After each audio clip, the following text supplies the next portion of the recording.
Listo. Ok, pues bienvenidos y bienvenidas sean ustedes a nuestra sección para ver nuestro Código Nacional de Procedimientos Civiles, civiles y familiares, y ver la importancia que tiene este código a la luz de los derechos humanos principalmente. Recuerden que es el tema importante, es el tema medular propiamente de nuestro sistema jurídico, de todo el sistema oral. Y ahorita que vayamos viendo la presentación, ustedes se van a ir dando cuenta por qué motivo les comento que es tan importante que nosotros vayamos viendo los derechos humanos precisamente y la manera en que estos influyen y repercuten en el sistema oral. No solamente en la materia penal, sabemos, pero bueno, así comenzó. Pensábamos que solamente eso era lo que iba a ser modificado dentro de nuestro sistema jurídico, y bueno, pues sabemos que actualmente no es así.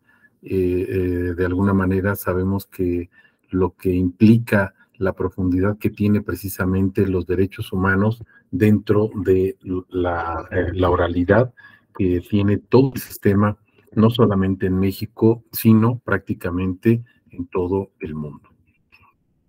Entonces, bueno, pues vamos a empezar a hablar. Hay muchos temas que me gusta tener presente antes de comenzar propiamente para entrar en materia, y vamos a hablar algunos de los puntos que vamos a estar viendo posteriormente.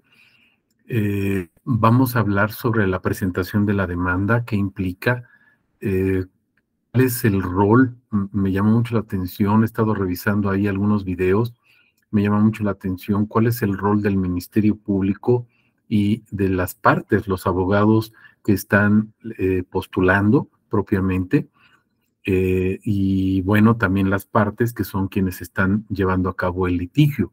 Acuérdense que los abogados postulamos y las partes propiamente del proceso, por ejemplo, en este caso que serían actor y demandado, ellos serían los litigantes. Ellos son los que están dentro de un conflicto, aunque no necesariamente por todas las medidas que vamos a tener en relación a la conciliación precisamente, o mecanismos o medios alternativos de solución del conflicto. Pero bueno, quiero comenzar compartiendo con ustedes por qué tenemos un Código Nacional de Procedimientos Civiles y Familiares. No sé si alguno de ustedes ya sepa esta situación, o sea, ¿cuál es el motivo por el que tenemos este código? ¿Alguien sabe por qué que nos pudiera ayudar? Válidas todas las opiniones.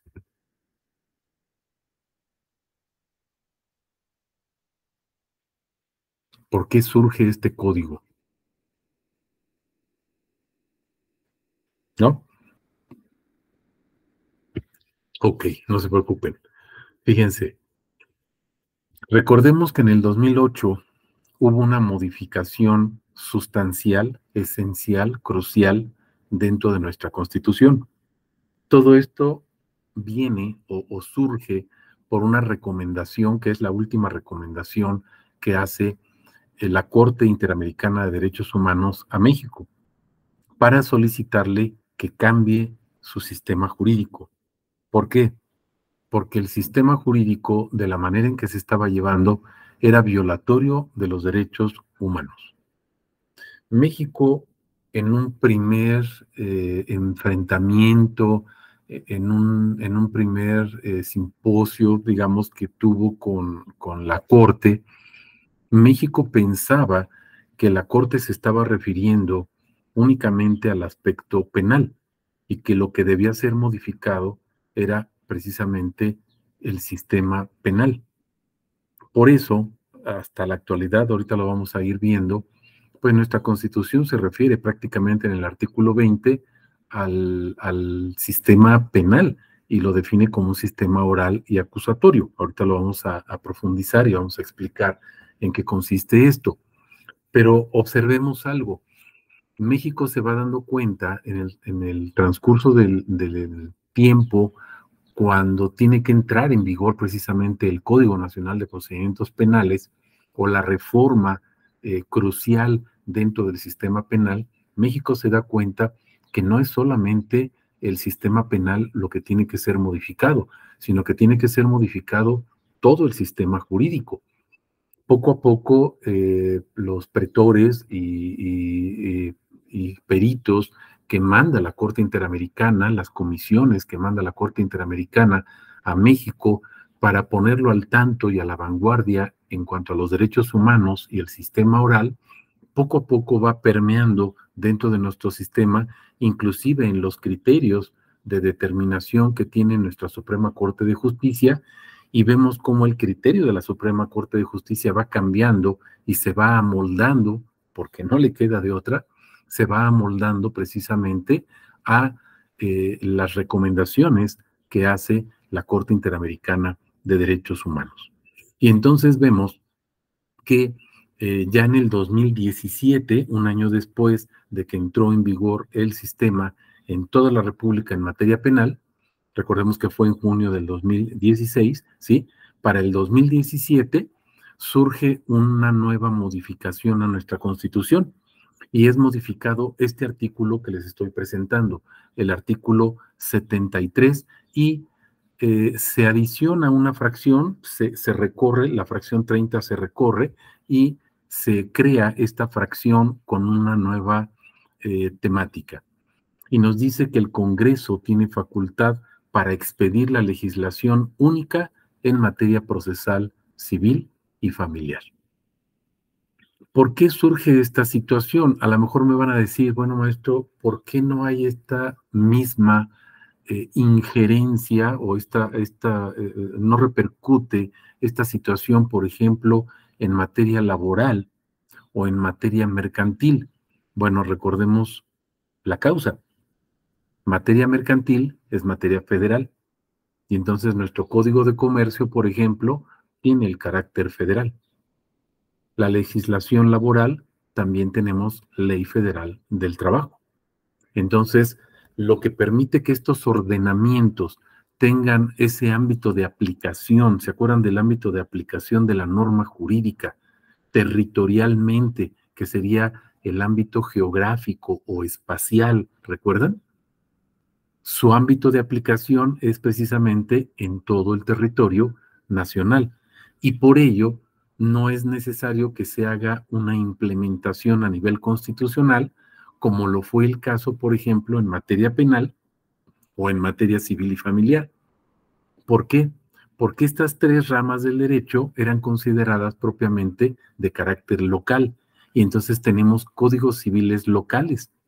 Recordemos que tenemos códigos penales, actualmente todavía, códigos penales locales, todavía tenemos códigos civiles locales, pero en aquel entonces teníamos códigos de procedimientos penales en cada una de las entidades de la República, los cuales fueron abrogados en su totalidad y en su lugar tenemos el Código Nacional de Procedimientos Penales.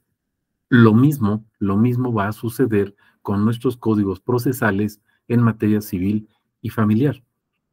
Por ejemplo, en el caso del Estado de México, en el caso de la Ciudad de México, pues tenemos un código de procedimientos civiles, pero en algunas entidades de la República, además del Código de Procedimientos Civiles, existen códigos procedimentales en materia familiar.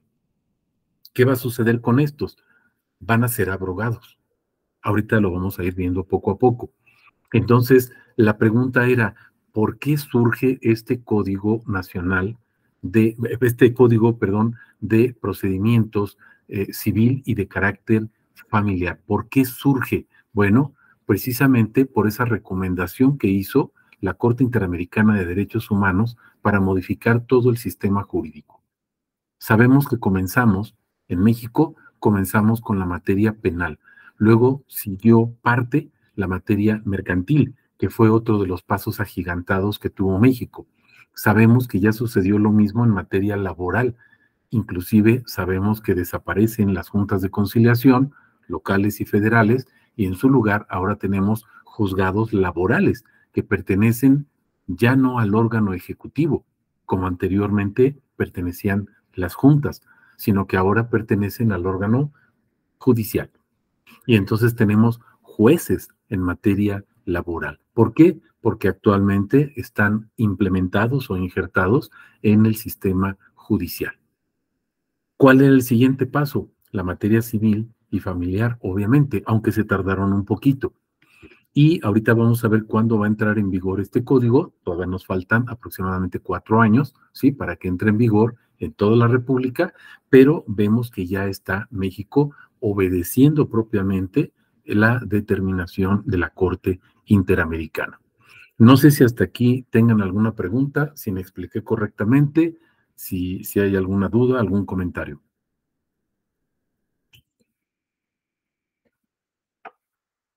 No, todo bien, muchas gracias. Ok, entonces continuamos. Bien, ya dijimos cuál es nuestro fundamento que le da vida al Código Nacional, artículo 73, fracción 30 o 30, como quieran decirlo, y vamos ahora a entrar a el Código Nacional de Procedimientos Civiles y Familiares. Y les voy a enviar la minuta, en un momentito les voy a enviar la minuta y aparte el proyecto del código que se tiene, ¿sale? Entonces, bueno, les voy a mandar los dos documentos porque en la minuta vamos a ver dentro de lo que es la exposición de motivos del Código Nacional de Procedimientos Civiles, vamos a encontrar este régimen transitorio. Y me pareció muy importante que ustedes lo conozcan. ¿Por qué? Porque es lo que ustedes van a manejar en la práctica. Y entonces, fíjense, dentro de este régimen transitorio, espero que ustedes lo vayan leyendo, lo vayan ojeando, vayan viendo alguna situación específica y si quieren que tratemos algún punto específico, con todo gusto lo podemos ir haciendo, pero me parece muy importante el punto de gradualidad, o sea, va por grados. Y observen lo siguiente, la aplicación de lo dispuesto en el Código Nacional entrará en vigor gradualmente. Quiere decir que va a ser en un momento específico en toda la República. Va a ser como sucedió con el Código Nacional de Procedimientos Penales. Gradualmente se fue implementando hasta que ahora ya es de una manera definitiva y todos los asuntos a partir de junio del 2016 sabemos que ya se ventilan con el nuevo sistema penal. Ahora, en el orden federal, observen esto, ¿cómo se va a llevar a cabo? Habla de una declaratoria de incorporación que va a realizar el Congreso de la Unión, pero dice que hay una solicitud previa del Poder Judicial de la Federación. Y luego en el ámbito local también hay declaratorias emitidas por los congresos locales y con la declaratoria precisamente de una previa solicitud que haga el Poder Judicial local de cada uno de los estados. Y ahora vamos a ver una cosa, ¿van a desaparecer los códigos civiles? No, van a ser abrogados, de momento no, pero en un futuro no muy lejano, seguramente sí, porque de lo que se trata es de unificar precisamente el sistema. Recuerden que en materia penal está ya inminente la desaparición de los códigos penales y vamos a tener un solo código penal para todo México. Lo mismo va a suceder de una manera gradual en materia civil y familiar. Entonces, próximamente ustedes van a encontrar solamente un código. ¿Cuántos años? No lo sabemos. Del 2008 para acá, pues llevamos prácticamente 12 años, 14 años, ¿sí? Y en lo que entra en vigor el código, 15 años más, para el Código Nacional de Procedimientos Civiles me refiero, sabemos que el penal ya entró en vigor, pero bueno, para este nuevo código, ¿sí? ¿Qué va a suceder? Ah, bueno, pues entonces vemos que están pasando muchos años. ¿Falta mucho por hacer? Sí, falta muchísimo.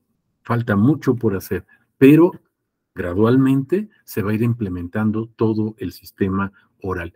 Y obviamente es lógico que van a desaparecer las legislaturas, los códigos de legislatura local, como serían los códigos civiles y los códigos penales. Seguramente se va a comenzar con la materia penal y posteriormente seguirá la materia civil y familiar. Ahora, aquí se los estoy poniendo con letra café o dorada para que ustedes lo vean y nos dice una fecha tope, una fecha límite. no puede exceder del 1 de abril del 2027. Entonces, gradualmente en toda la República se empezará a utilizar el Código Nacional de Procedimientos Civiles y Familiares. Recuerden, a nivel federal, esto ya es un hecho. Si se fijan en la minuta que les voy a dar, que es la que estamos contemplando ahorita, es de la Cámara de Diputados, pero federal, y el Código Nacional lo expide precisamente la Senaduría, o sea, el Congreso Federal. Entonces, veamos cómo esto ya es un hecho.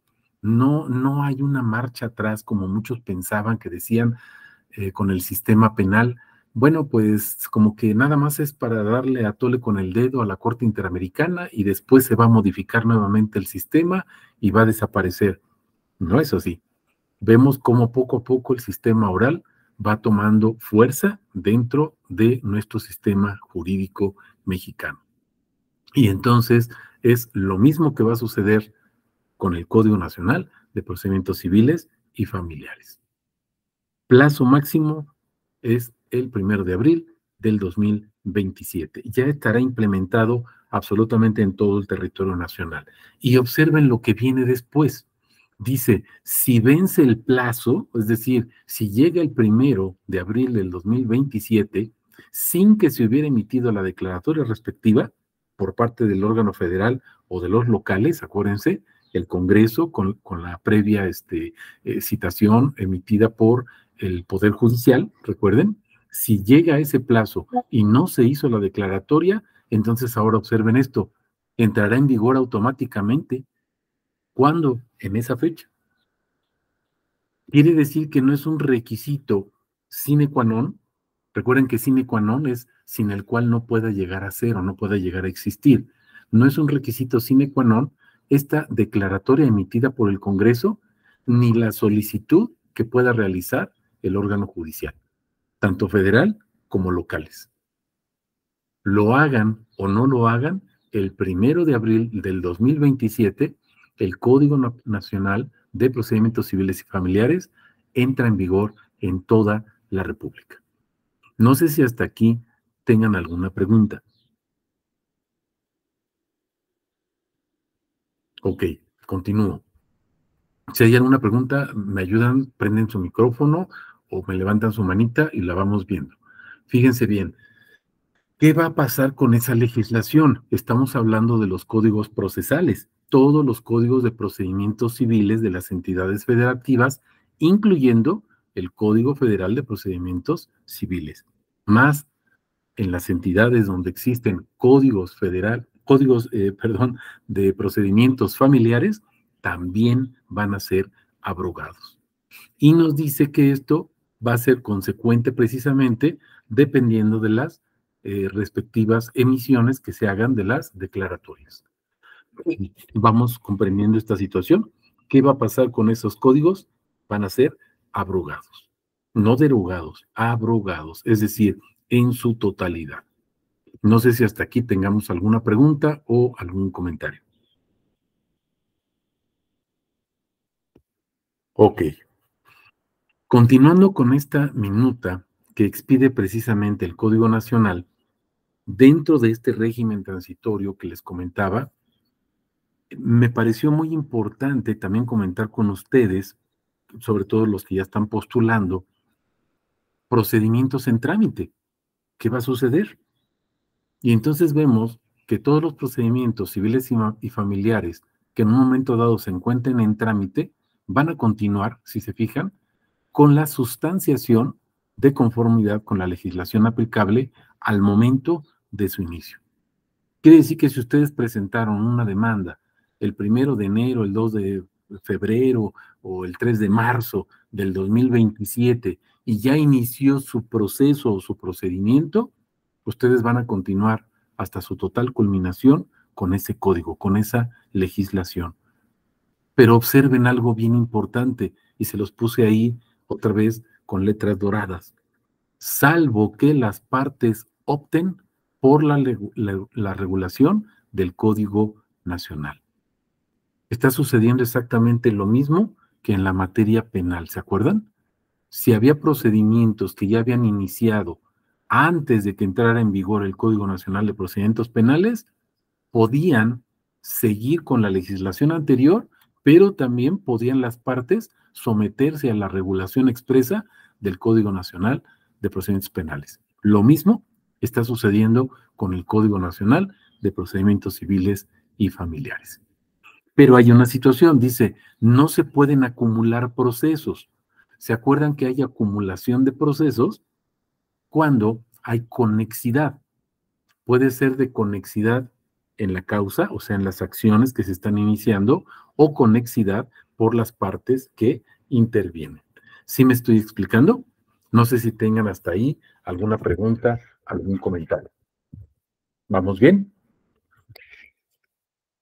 Ok, continuamos entonces.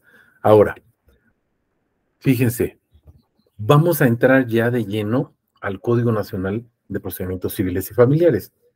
Y es sumamente importante que veamos los primeros artículos.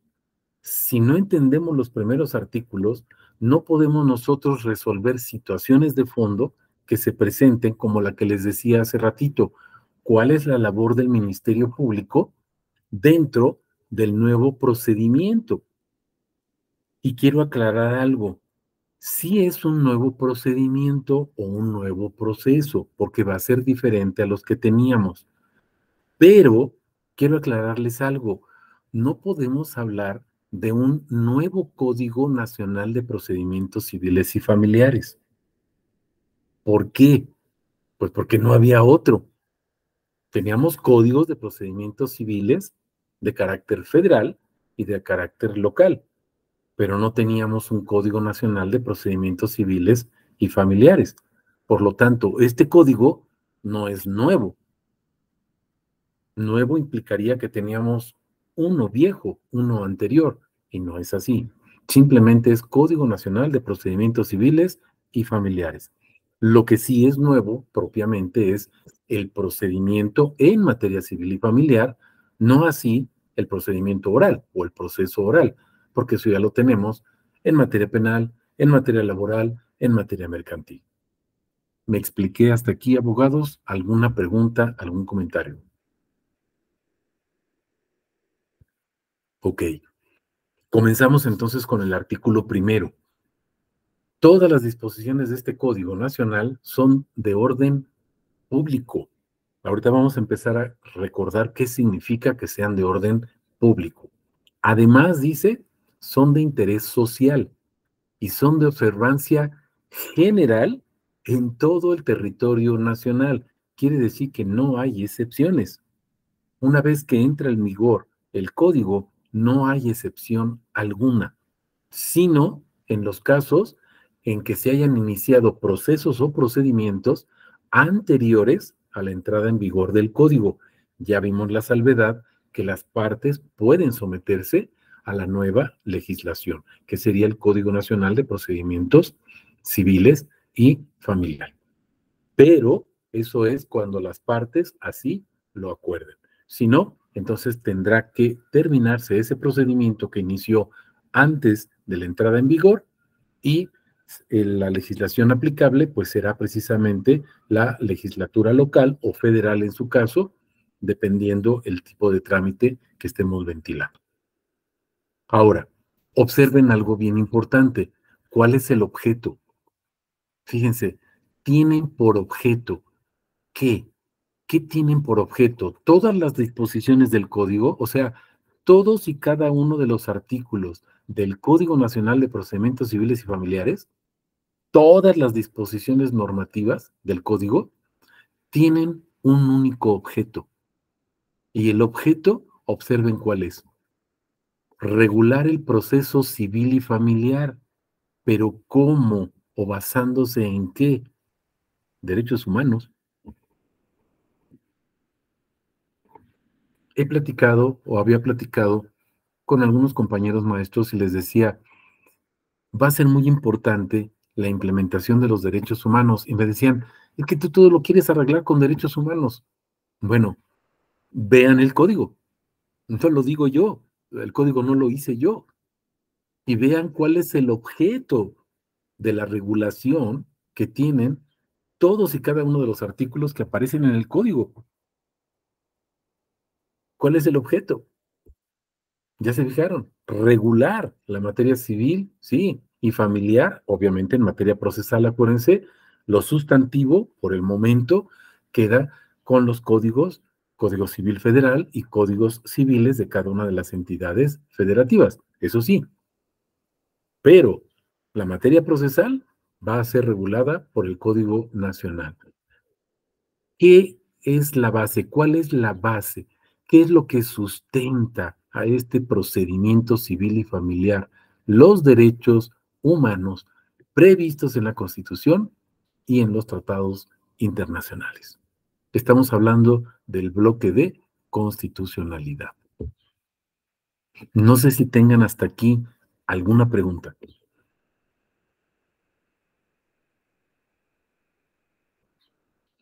Ok, vamos a continuar. Vamos al artículo 3º. En el artículo 2º ustedes van a encontrar el significado de diversas palabras claves que se van a encontrar dentro de este código. Entonces, bueno, como sugerencia, repásenlo, estudienlo, denle vueltas ahí, váyanlo leyendo.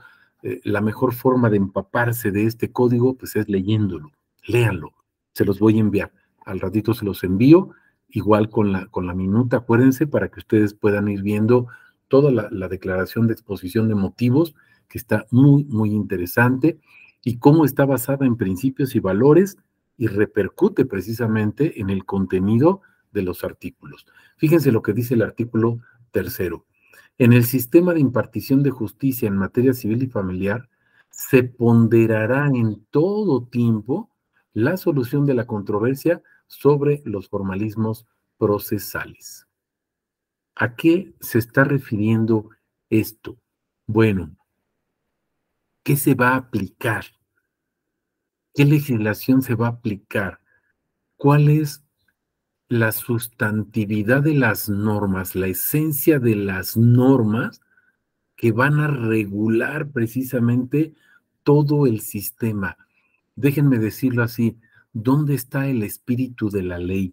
¿Se acuerdan que ustedes leyeron por ahí esos libros? El espíritu de la ley en sus clases de teoría del Estado, por ejemplo, introducción al derecho, filosofía, los que ya culminaron su carrera, y ustedes veían el espíritu de la ley. ¿Qué dice la ley? Y vean, se los puse nuevamente, y perdón por el énfasis que les hago, obsérvenlo. Serán aplicables las reglas y principios del juicio oral. Observen, el sistema procesal civil y familiar está basado en principios. ¿Por qué? Porque acuérdense que en el artículo 1º vimos que la base de todo el proceso civil y familiar son los derechos humanos. Y entonces estamos hablando de positivismo, todos los artículos, pero estamos hablando de naturalismo. ¿Qué es el naturalismo? ¿Se acuerdan? Los principios procesales, constitucionales, los principios que regulan los derechos humanos. Y entonces ustedes podrán darse cuenta cómo los comentarios que les hacía al principio de que es fundamental que conozcamos los derechos humanos, pues es esencial para ustedes. ¿Por qué? Porque nuestro código tiene como objeto cuidar precisamente el proceso civil y familiar, pero basado en los derechos humanos. Si no conocen los derechos humanos, ¿de qué les sirve conocer el Código Nacional? ¿Me voy explicando? Y otra cosa bien importante, no solamente son los derechos humanos, son los principios del juicio oral. Y observen cómo dice, principios del juicio oral, y luego dice, en lo que resulte compatible. Y aquí entonces empezamos a pensar, y si piensan así maliciosamente como yo, entonces van a pensar inmediatamente, ¿a qué se está refiriendo este Código Nacional de Procedimientos Civiles? Pues al procedimiento penal. Porque en México seguimos teniendo desafortunadamente la idea de que el proceso oral es el proceso penal. Y no entendemos que el proceso oral o el sistema oral o el procedimiento oral es en todas y cada una de las materias, no en una, en todo el sistema jurídico. Hasta aquí, a la mitad del artículo, ¿hay alguna pregunta, algún comentario?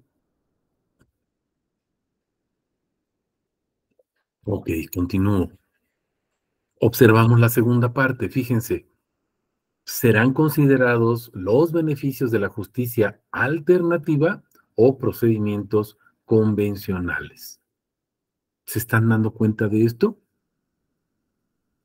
¿Qué es lo que está permitiendo el código? Bueno, no es que lo esté permitiendo, ¿sí me explicó? Sino que dice, se toma en consideración. Quiere decir que cuando las partes realicen un convenio o las partes se sometan a la justicia alternativa, como son los mecanismos o medios de solución de conflictos, y que pensamos que nada más era en materia penal, y ahora vemos que no es así, pues cuando las partes lo hagan, es cosa juzgada. ¿Sí se están fijando? Va a tener la fuerza de una verdadera sentencia. Algunos compañeros me dicen, no, eso no va a llegar a ser. Bueno, vean lo que dice aquí el código. Aquí dice que sí, que a lo mejor nos va a costar trabajo cuando se implemente, porque algunos jueces todavía no quieran ver este cambio. Por supuesto que sí, pero observen cómo ya se modificó el sistema penal, ya se modificó el sistema laboral, ya se modificó el sistema mercantil y ahora se está modificando el sistema civil y familiar. Y todo, déjenme decirlo así, por culpa de los derechos humanos. Los derechos humanos son los culpables. Y la causa, sus principios, los principios del derecho. No sé si tengan abogados hasta aquí alguna pregunta, algún comentario. Ok. Ya vimos que el Código Nacional nos habla del juicio oral y nos habla de principios. Y entonces tenemos que ir a nuestra Constitución, abogados. Aquí tenemos entonces ya nuestro primer artículo constitucional que vamos a tratar en este día, artículo 20. Y vemos los principios. ¿Cuáles principios? Constitucionales. No son principios nada más del sistema penal acusatorio. No, son principios constitucionales para todo nuestro sistema jurídico. Y vamos a ir observando. Dice, el proceso penal, a lo mejor me van a decir, maestro, ahí nada más dice el proceso penal. Sí, tiene dos características. Es acusatorio y es oral. Esas son sus dos características. Es acusatorio y es oral. Pero luego dice que se va a regir o a regular por 5 principios. Y estos principios son el de publicidad, contradicción, concentración, continuidad e inmediación. Y vamos a ir viendo cómo estos principios están en el Código Nacional de Procedimientos Civiles y Familiares, en su artículo 7º. Ahorita lo vamos a ver. Entonces, recuerden, regreso acá, es necesario que se cumplan todos los principios del juicio oral, lo que les estoy poniendo con letras en color dorado o café. Véanlo, del juicio oral. ¿Cuál juicio oral? Pues este que está regulado por el artículo 20 constitucional. Pero ahí nada más dice que es el proceso penal. No, no es limitativo, es enunciativo. Es lo que no hemos entendido. Que este artículo 20 no es limitativo, es enunciativo. Por lo tanto, se puede aplicar a cualquier proceso. Y vamos a ver por qué. Fíjense, entramos al apartado, ya cambié de portal si se dan cuenta, entramos al apartado A del 20 constitucional y vean cómo se titula, los principios generales. Son principios generales para un proceso, no solamente el proceso penal, para un proceso. Y entonces yo pienso inmediatamente en el debido proceso, y el debido proceso es un derecho humano y no puede estar regulado solamente por un artículo para una materia específica, como lo es la penal. Por lo tanto, se aplica a todas las materias. Y vean, el proceso penal tendrá por objeto el esclarecimiento de los hechos, proteger al inocente, procurar que el culpable no quede impune, que los daños causados por el delito se reparen. Esto lo vamos a ver en el Código Nacional de Procedimientos Civiles, porque hay una justicia restaurativa, abogados. Y de lo que se trata es de que no hay imputados, ya sabemos, pero sí hay actores y demandados. Y van a ver ustedes, en la lectura que empiecen a hacer del Código Nacional, se van a dar cuenta que las partes, cualquiera de las partes, en cualquier momento le puede decir al juez, ¿sabes qué, juez? Soy ignorante en el sistema, necesito que me auxilies. Y entonces el juez tendrá que tomar las medidas pertinentes para acomodar el proceso. ¿No le suena esto como lo que sucedió en el Código Nacional de Procedimientos Penales? Las personas que, por ejemplo, están mal de sus facultades o que tienen algún problema mental, ¿no tienen que hacerse los ajustes razonables al proceso, abogado? ¿Verdad que sí? Pues lo mismo está sucediendo en el Código Nacional de Procedimientos Civiles y Familiares. Lo mismo. Se pueden hacer ajustes razonables al procedimiento y eso no quiere decir que el juez esté a favor de una de las partes. ¿Se acuerdan que hay un principio de igualdad, pero también hay un principio de equidad? Y ambos, además de ser principios, son derechos humanos. Derecho humano de igualdad y derecho humano de equidad. ¿Me voy explicando hasta aquí, abogados? Preguntas. Ok. Toda audiencia, fracción segunda, toda audiencia se va a desarrollar en presencia del juez y no puede haber ninguna persona en la que pueda delegar el juez el desahogo de la prueba y la valoración de las pruebas. ¿Por qué? Se estaría violentando el principio de inmediación, abogados. Lo mismo está sucediendo en el Código Nacional de Procedimientos Civiles y Familiares. Sí va a poder haber un abogado, secretario, pero en las audiencias preliminares, solamente para desarrollar algunos puntos e invitar a las partes a conciliar, pero la presentación de las pruebas y el desahogo de las pruebas está a cargo exclusivamente del juez. Lo mismo, es lo mismo que en materia penal.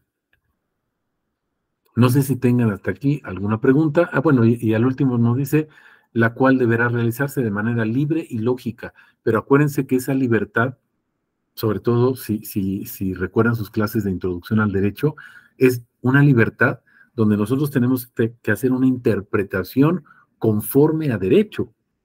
No es una libertad de que el juez dicte la sentencia como él quiera, no, tiene que estar sujeto a la interpretación procesal. Y estamos hablando de una interpretación legal. Y entonces no podemos interpretarla, eso de que libremente es como el juez quiera. No, libremente es siguiendo todos los principios procesales sin violentar los derechos humanos. ¿Alguna pregunta? ¿Algún comentario? Ok. Pasamos a la tercera fracción, seguimos en el artículo 20, porque acuérdense que estamos hablando de reglas generales dentro del proceso oral, que se va a implementar precisamente en la materia civil y familiar. Es lo mismo. Ustedes podrán invocar estos artículos en la materia civil y familiar. Claro, este es su fundamento legal. Esta es su esencia, acuérdense. Es el bloque de constitucionalidad. Vamos a la fracción tercera. Para los efectos de la sentencia, solo se consideran como a prueba aquellas que hayan sido desahogadas en la audiencia de juicio. La ley establecerá las excepciones y los requisitos para admitir en juicio la prueba anticipada que por su naturaleza requiera desahogo previo. ¿Va a suceder esto en materia penal? Sí, cuando hablemos de los medios probatorios, vamos a ver que es lo mismo, exactamente lo mismo. Fracción cuarta. El juicio se celebrará ante un juez que no haya conocido del caso previamente. Claro, porque si no, entonces su criterio ya estaría viciado.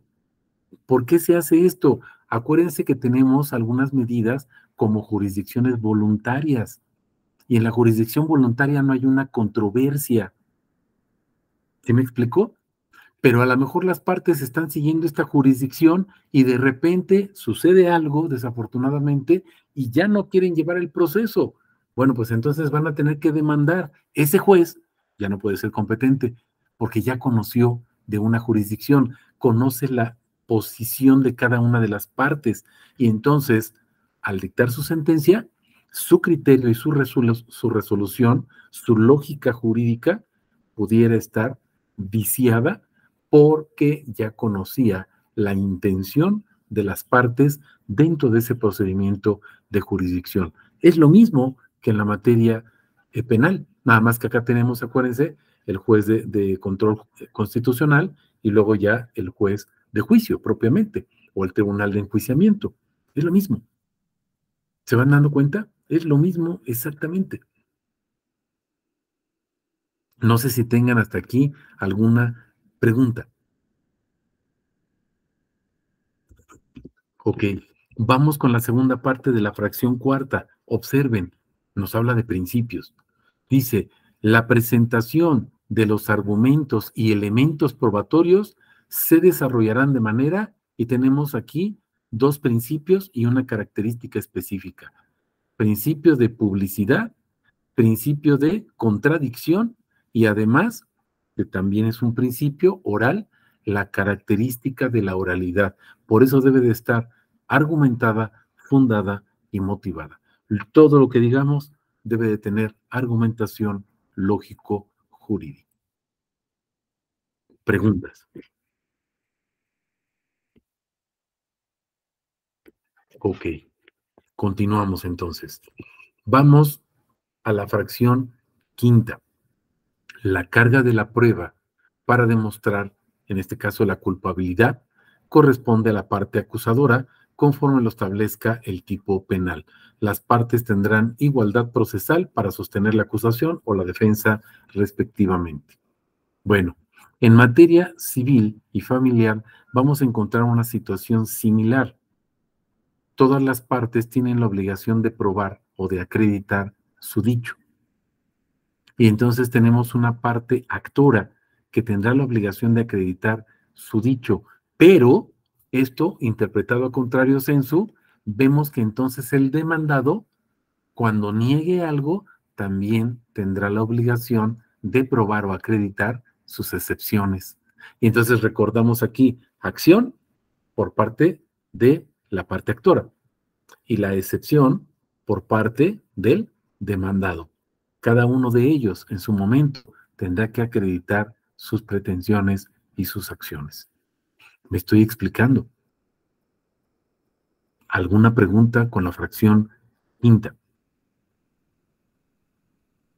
Ok, continuamos. Fracción sexta.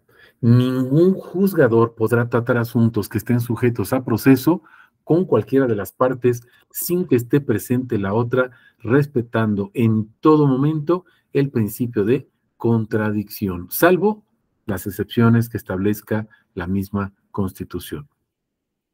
Va a suceder exactamente lo mismo, abogados. Recuerden que el Código Nacional nos remite precisamente a los principios de la oralidad. Y los principios de la oralidad los estamos viendo en el artículo 20 constitucional.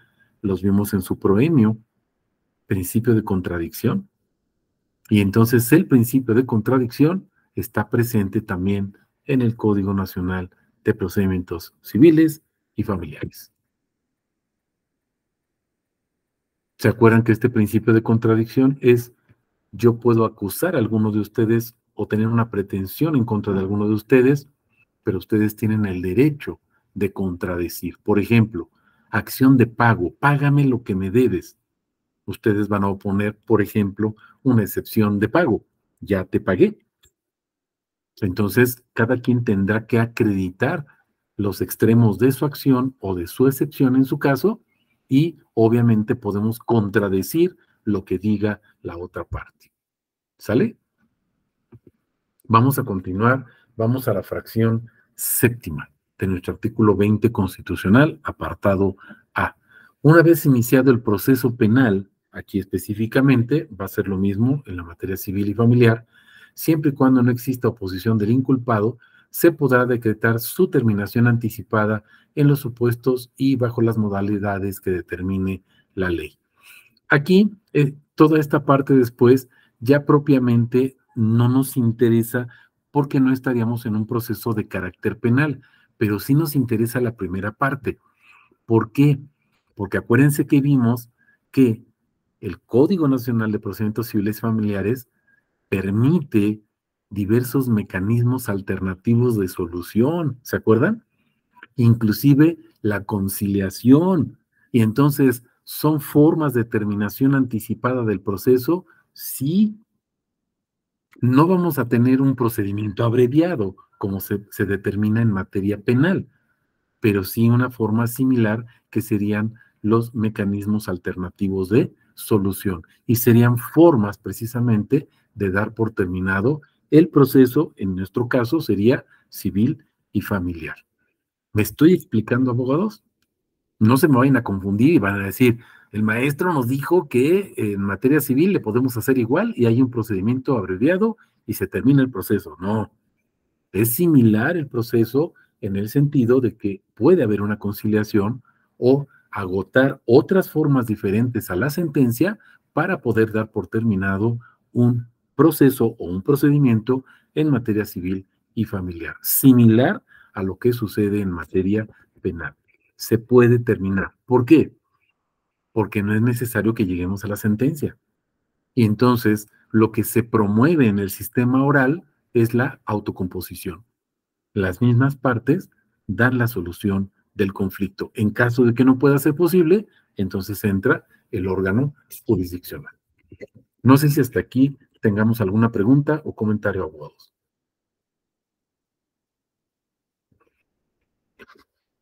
Ok, continuamos. Fracción octava. El juez solo condenará cuando exista convicción de la culpabilidad del procesado. Y me van a decir, ahora sí, maestro, jaque mate, porque en materia civil y familiar, pues no tenemos culpabilidad de un procesado. Bueno, pues ¿qué creen? Que sí tenemos. Porque si ustedes son la parte actora y están demandando al demandado precisamente, puede haber dolo o puede haber culpa de su parte. Sabemos que hay dolo y culpa tanto en materia penal como en materia civil. Y entonces alguien pudo haberles ocasionado un daño, por ejemplo, en el incumplimiento de un contrato,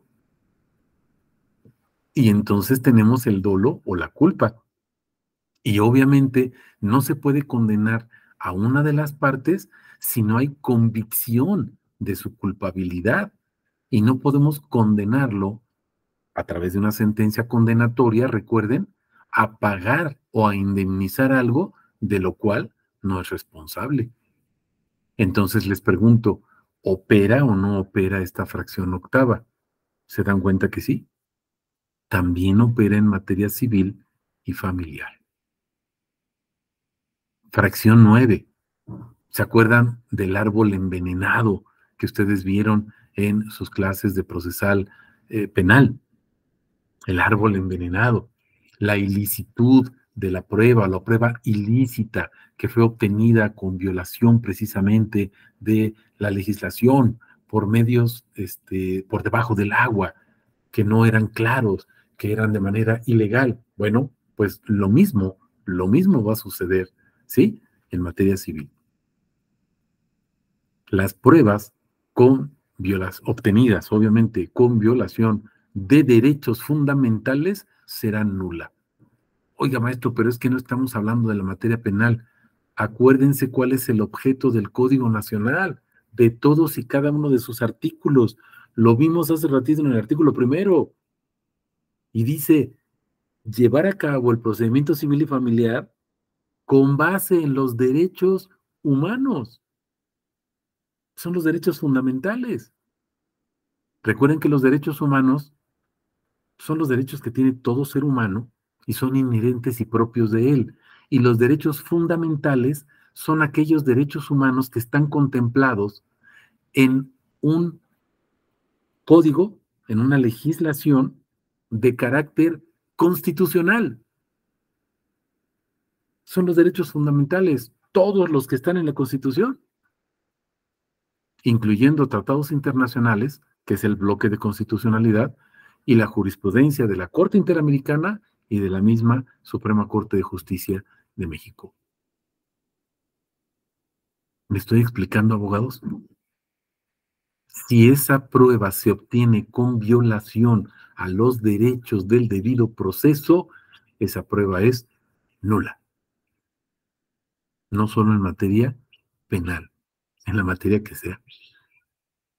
Maestro, ¿y esto lo podemos llevar a la materia mercantil? Sí. ¿Y a la materia laboral? También. ¿Me estoy explicando, abogados? A lo mejor algún juez te va a decir, estás loco. Está bien, dile que sí. Vete a la sala o vete al amparo y vas a ver cómo en el amparo te van a dar la razón. Te van a decir, sí, efectivamente, sí se puede aplicar el artículo 20 constitucional, por supuesto. Me voy explicando. Fracción décima. Los principios previstos en este artículo se observarán también en las audiencias preliminares al juicio. Abogados, en materia civil y familiar, también vamos a tener audiencias preliminares en materia de oralidad. Audiencias preliminares y luego las audiencias de juicio.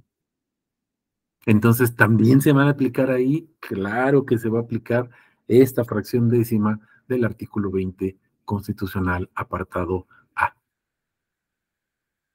Preguntas, comentarios.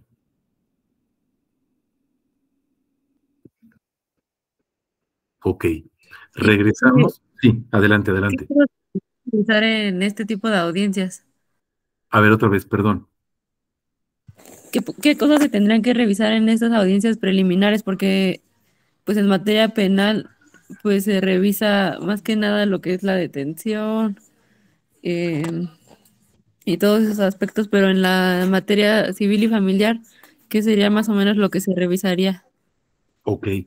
Lo vamos a ver en la siguiente sesión precisamente, pero les adelanto. ¿Qué tipo de cosas se van a ver? Se van a especificar, por ejemplo, las pruebas, los medios probatorios, perdón, no las pruebas, los medios probatorios. Porque acuérdense que la prueba es ya en la audiencia de juicio el desahogo de la misma. Y el medio probatorio es aquel instrumento, por ejemplo, que tenemos para acreditar los extremos de nuestra acción o en su caso de nuestra excepción. Y entonces es lo que se va a depurar y a determinar. Es como si estuviéramos hablando, por ejemplo, de la audiencia intermedia. ¿Me estoy explicando? En materia penal. ¿Lo vamos comprendiendo? Entonces se va a invitar obviamente a las partes a que en un momento dado pudieran llegar a una conciliación. Si es factible, ya no llegamos a la audiencia de juicio. Si no es factible, entonces se prepara todo precisamente para poder estar en posibilidades de llegar a la audiencia de juicio. ¿Me expliqué? Pero es algo similar a lo que está sucediendo en materia penal. ¿Sale? ¿Alguna otra pregunta, comentario, abogados? Y este tipo de situaciones, les digo, los vamos a empezar a ver. Los medios probatorios, la audiencia, nos habla de una audiencia por comparecencia y todo eso. Hay situaciones ahí específicas que no son muy claras todavía, pero nosotros tenemos que darle esa interpretación conforme. Y algunas actuaciones, por ejemplo, del Ministerio Público, les voy a proyectar inclusive pedacitos de algunos videos donde asesores jurídicos del Ministerio Público, de la Procuraduría, dicen cosas que hasta me da escalofrío, en serio. Y digo, ¿cómo es posible que estén diciendo eso del sistema? Ya lo veremos el próximo lunes, si Dios nos presta vida y ustedes deciden acompañarme, ya lo veremos, algunas situaciones específicas que no es posible que haya operadores todavía dentro del sistema oral que no han entendido en qué consiste el sistema oral. Y sobre todo muchos maestros que siguen enseñando cosas que dice uno, no es posible que estén enseñando eso. ¿Sale? Pero bueno, ¿algún otro comentario, abogados? Ok. Entonces, les comentaba, regresamos a nuestro Código Nacional de Procedimientos Civiles y Familiares. Y ahora observen algo. Ya identificaron inmediatamente ahí la palabra que les voy a preguntar ahorita. Yo sé que ya la saben. ¿Qué significa que la justicia sea expedita? Ahorita ustedes me lo van a explicar brevemente. Pero observen esto. Las autoridades jurisdiccionales van a contar con las más amplias facultades de dirección procesal para decidir en forma pronta y expedita lo que en derecho corresponda al procedimiento respectivo, sea civil o sea familiar. Ya no va a haber diversos procedimientos, sino algunos muy especiales que vamos a ver también más adelante. No me quiero meter ahorita en eso, para ver la estructura y ustedes vean cuáles son los procedimientos que van a ser realmente especiales. Por ejemplo, les adelanto, la jurisdicción voluntaria, pero porque no hay conflicto. Pero todos los demás, el divorcio incausado, todo eso, juicio oral, ya lo platicaremos para que ustedes se den cuenta. ¿Cuál es el objetivo? Fíjense, todas estas autoridades, y aquí recordamos nuestro artículo primero constitucional, ahorita lo vamos a mencionar, todas las autoridades tienen todas las facultades para dirigir procesalmente el proceso o el procedimiento que se esté ventilando frente a ellas, de una manera que sea pronta, pero también sea expedita. Y entonces necesitamos recordar qué significa que esa justicia, ese procedimiento sea expedito. ¿Me pueden recordar, abogados, qué significa que esta dirección procesal sea expedita? ¿Qué recuerdan? Platíquenme.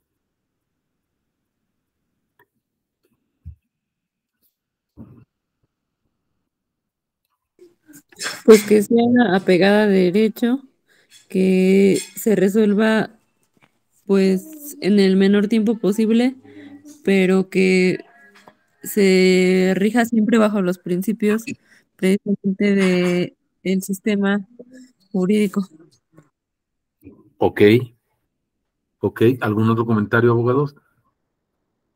¿O coincidimos ahí con la abogada Talía?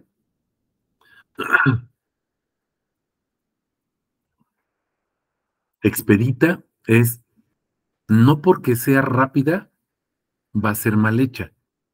Expedita es basándose en todos los principios procesales y recuerden, los derechos humanos. Entonces las autoridades para emitir una resolución, la que sea, pueden resolverla como ellos quieran, siempre y cuando se sujeten a los principios procesales y a los derechos humanos. ¿Es necesario entonces que lleguen a una sentencia? No. ¿Por eso se puede terminar el proceso de una manera anticipada?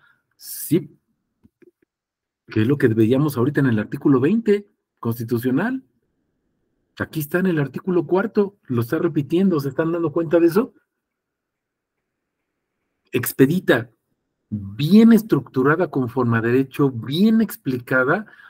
Cuando hablemos de la cosa juzgada, que también es otra cosa bien importante, otro tema bien importante dentro del sistema penal en materia civil y familiar, cuando hablemos de la cosa juzgada, vamos a ver la argumentación que debe de tener la sentencia y vamos a ver que el juez dictará la sentencia en la misma audiencia de juicio como sucede en materia penal y la explicará. O sea, no basta que diga, a ver, fulanito de tal, te encuentro culpable, págale a menganito la cantidad que te está demandando por concepto de rentas o de pago de un contrato, de no sé, de lo que sea, págale. Tiene que explicar el juez por qué. Acuérdense, motivación. Además de fundamentar en el artículo X, el juez tendrá que explicar cuál es el motivo por el cual está utilizando ese artículo y por qué no utilizó un artículo diferente. ¿Me explico? Por ejemplo, cuando tenemos contratos donde puede haber alguna confusión. Si ustedes recuerdan sus clases de contratos civiles o mercantiles, algunos son muy similares o muy parecidos. Y entonces cuando las partes celebran un contrato, si no son claros en las cláusulas, podemos estar hablando de un contrato diverso, sobre todo, por ejemplo, en materia mercantil. Podríamos estar hablando de un contrato diverso, representación, inmediación. Hay otros contratos, por ejemplo, de dirección, como lo son los en contratos de obras literarias, por ejemplo. Y entonces decimos, pues es que se parece mucho a un contrato de edición o un contrato de promoción. Sí, pero si no somos específicos en los términos de las cláusulas, hay confusión de contratos. Lo mismo sucede, por ejemplo, en materia civil, en un contrato muy sencillo como lo es la compraventa. Tú me transmites, por ejemplo, a mí, un bien y me transmites la propiedad. Y yo a cambio, por ejemplo, te voy a dar un objeto, una cosa. Y entonces decimos, bueno, ¿y cuál fue el precio? Pues el precio lo tiene la cosa que te estoy dando yo a cambio de, y entonces ustedes me van a decir, a ver, pero nos dijo que era compraventa. Eso no es compraventa, es una permuta. Pero utilicé mal las palabras al principio, ¿se fijaron? Les dije compraventa y luego resultó que de los hechos en realidad es una permuta. ¿Me voy explicando? Y eso puede generar problemas. ¿Qué tal si no hay nada a cambio de? Entonces ya no es una permuta, es transmisión de la propiedad de manera gratuita y entonces estaríamos hablando tentativamente de una donación. Pero ahora observen esto, ¿qué pasa, por ejemplo, si en ese contrato que ustedes están celebrando no se requiere del consentimiento de la otra parte? Entonces me están hablando de un acto unilateral y entonces ya no es contrato, es un acto dispositivo unilateral gratuito. ¿Cuál? Un regalo porque me estás transmitiendo la propiedad, pero no requieres de mi consentimiento y entonces no es donación. Para que fuera donación requieres de mi consentimiento. ¿Sí me estoy explicando, abogados? Y entonces observen cómo la justicia debe de ser expedita. Te tengo que explicar por qué llegué como juez a la conclusión de que la transmisión de la propiedad que hiciste no fue ni compraventa, ni permuta, ni donación, sino que fue un regalo. Fondo y motivo. Te lo tengo que explicar, independientemente de que después ustedes tendrán acceso a una copia, inclusive certificada de su sentencia ya por escrito. Pero en el momento de la audiencia, hace el juez un receso, la dicta y te la explica. Igual que en materia penal. ¿Lo vamos comprendiendo? Cómo una simple palabra puede cambiar el sentido de una acción que pudiera ser por un contrato, el cumplimiento de un contrato, o por el cumplimiento de un acto unilateral, como lo es el acto dispositivo unilateral gratuito, que sería el regalo y no una donación. ¿Me expliqué, abogados? Algunos de esos puntos son los que vamos a tratar cuando hablemos precisamente de la cosa juzgada, de los medios probatorios, ya dentro del sistema del Código Nacional de Procedimientos Civiles y Familiares. Pero ahorita tenemos que entender esto. Primero, ¿qué es la justicia expedita? Para que podamos entrar de fondo ya a esos temas. ¿Me voy explicando? ¿Alguna pregunta, algún comentario? Ok, vamos a continuar. Estas autoridades, si ustedes se dan cuenta, todas las autoridades jurisdiccionales pueden hacer uso de las medidas de apremio que estén previstas en el Código Nacional. Todas las medidas de apremio. Puede haber arrestos, puede haber exhortos, exhortaciones, lo que el juez determine podrá utilizarlo como esas medidas. Ya las veremos también en su oportunidad. Vamos ahora tratando este artículo cuarto, regreso aquí, fíjense, las autoridades jurisdiccionales tienen las más amplias facultades de dirección procesal. ¿Para qué? Para hacer expedita la justicia. ¿Dónde está su fundamento constitucional? Aquí. Ustedes lo van a recordar inmediatamente y van a decir, los que tomaron la clase, ¿se acuerdan que habíamos hablado de este principio? Párrafo tercero del artículo primero constitucional. Todas las autoridades en el ámbito de sus competencias, ¿se acuerdan? Tienen la obligación de respetar, proteger, garantizar los derechos humanos. ¿Sí se fijan? ¿Basados en qué? Otra vez regresamos al artículo tercero del Código Nacional de Procedimientos Civiles y Familiares y al artículo primero, los derechos humanos y los principios del juicio oral. Aquí están. Párrafo tercero del artículo primero constitucional. Ese es el sustento y la base de los artículos primero y tercero y cuarto inclusive del Código Nacional de Procedimientos Civiles y Familiares. ¿Lo están viendo, abogados? Preguntas.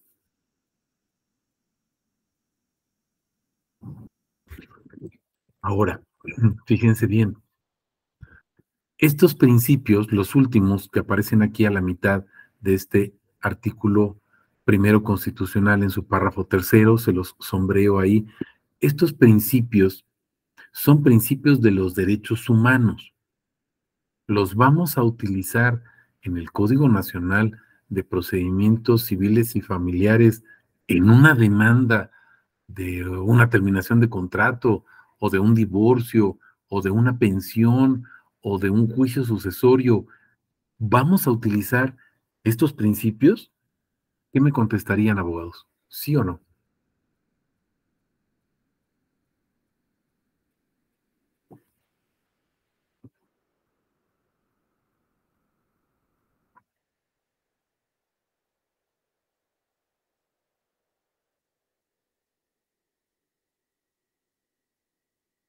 Ya me dejaron solito. ¿Cómo ven? ¿Sí o no? Los vamos a utilizar. A ver, ¿me puedes repetir la pregunta? Es que como donde estoy estaban haciendo mucho ruido, no le entendí. Ok. En una demanda de un juicio, determinación de contrato, en un divorcio, en una pensión alimenticia, en un juicio sucesorio, ¿ustedes van a utilizar estos principios de los derechos humanos, universalidad, interdependencia, indivisibilidad y progresividad? ¿Los van a utilizar? A mi punto de vista, yo creo que sí son parte de. Claro. Acabamos de ver ahorita los artículos primero, tercero y cuarto del Código Nacional de Procedimientos Civiles y Familiares. Y es lo que dice el artículo primero, párrafo tercero de nuestra Constitución. Ahí está nuestro fundamento. Claro que sí lo podemos usar. ¿Se están dando cuenta?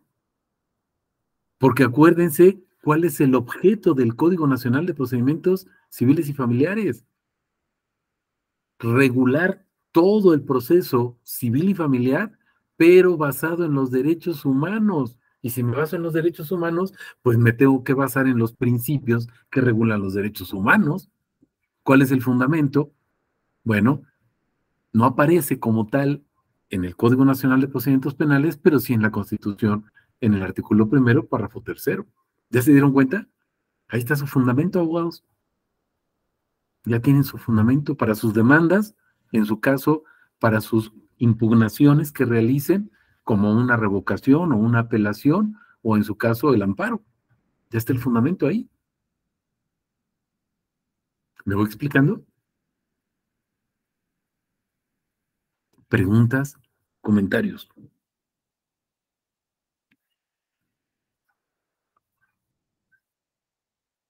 Ok. Vamos a regresar ahora a nuestro Código Nacional de Procedimientos Civiles y Familiares. Vámonos hasta el artículo 7 que les había comentado hace ratito. Artículo 7. Y vean cuál es el título. Está hablando de los principios. Y observen que nos dice, son principios rectores del sistema de impartición de justicia en materia civil y familiar, no uno u otro, en los dos, civil y familiar.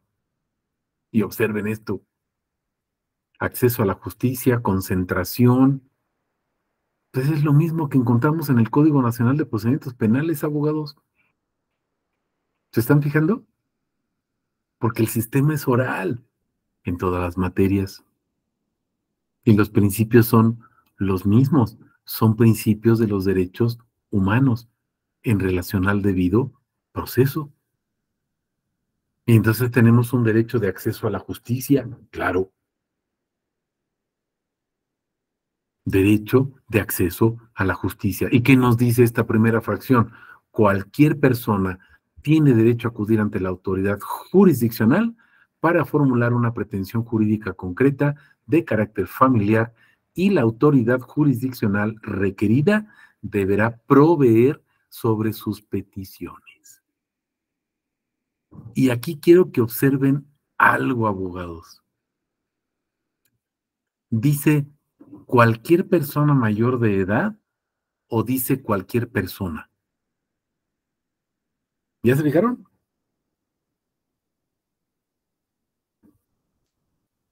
Oiga, maestro, ¿y la capacidad jurídica no debe de ser un mayor de edad? ¿Qué dice aquí?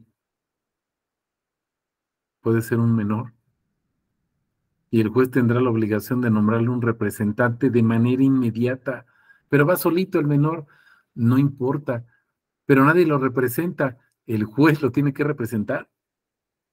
Y de manera inmediata dará intervención al Ministerio Público. ¿Se dan cuenta de esto?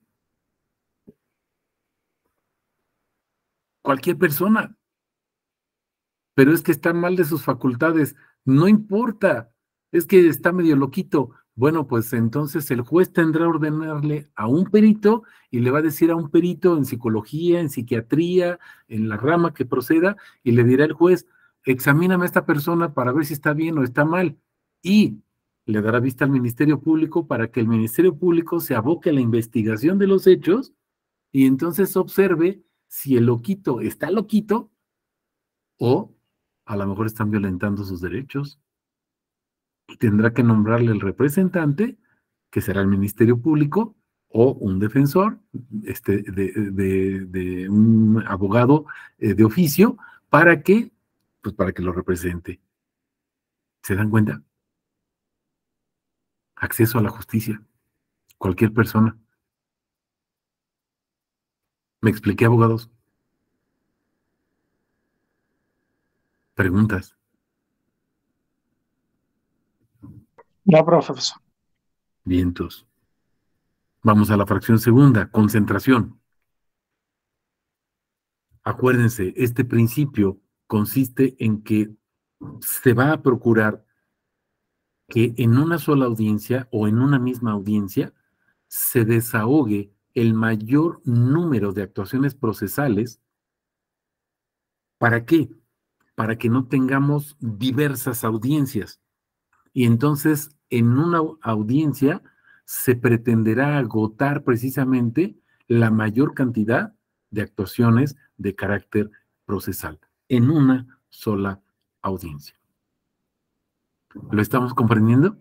Si no fuera posible, bueno, entonces en el menor número de diligencias. Es que se necesitarán como 20. Bueno, pues vamos a procurar que sean 10 o 15. ¿Pero por qué? Porque a lo mejor hay muchas personas, testigos, muchos documentos que revisar, muchas confesionales, que ahora son declaraciones de parte, ¿sí? Ya vamos a ver cuando hablemos de los medios probatorios, no vamos a ver la prueba confesional como tal o el medio probatorio de confesión como tal, ¿sí? Algunos dicen es que desapareció, no desapareció. Ustedes se van a dar cuenta que tiene una denominación diversa, pero sigue ahí y sigue siendo la reina de las pruebas que algunos consideran, ¿no? No en el sentido de que determine un proceso, porque acuérdense que en realidad ya desde hace mucho tiempo, desde el sistema anterior, la reina de las pruebas, como era la confesional, pues desaparece y en realidad lo que debe de tomar el juez en consideración es todos los medios probatorios y no puede basarse solamente en un medio probatorio o en el desahogo de una sola prueba. Pero la confesional, no con la denominación con la que la conocemos, sigue existiendo en el sistema oral. ¿Sale, vale? Lo vamos a ir viendo cuando hablemos de los medios probatorios. No sé si hasta aquí hay alguna pregunta, abogados, algún comentario. ¿Vamos bien con estos dos principios? Todo bien, profe. Va. Pasamos entonces a la tercera fracción y estaríamos en el principio de colaboración. Bueno, este principio, si ustedes se dan cuenta, va a ser bien primordial. Y quiero que lo recuerden, porque cuando hablemos del Ministerio Público, en la siguiente sesión, si deciden acompañarnos, ¿sí? Cuando hablemos del Ministerio Público, ustedes van a tener que tener presente este principio de colaboración por las situaciones que les voy a plantear para que vean la postura que tienen algunos titulares del Ministerio Público todavía y que ustedes vayan viendo cómo se contrapone precisamente a este principio de colaboración. Fíjense lo que dice: se propiciará que las partes resuelvan por sí mismas el conflicto en cualquier etapa del procedimiento, la que sea. ¿Se están dando cuenta? Por tanto, las autoridades jurisdiccionales facilitarán que sean ellas las que pongan fin a la controversia.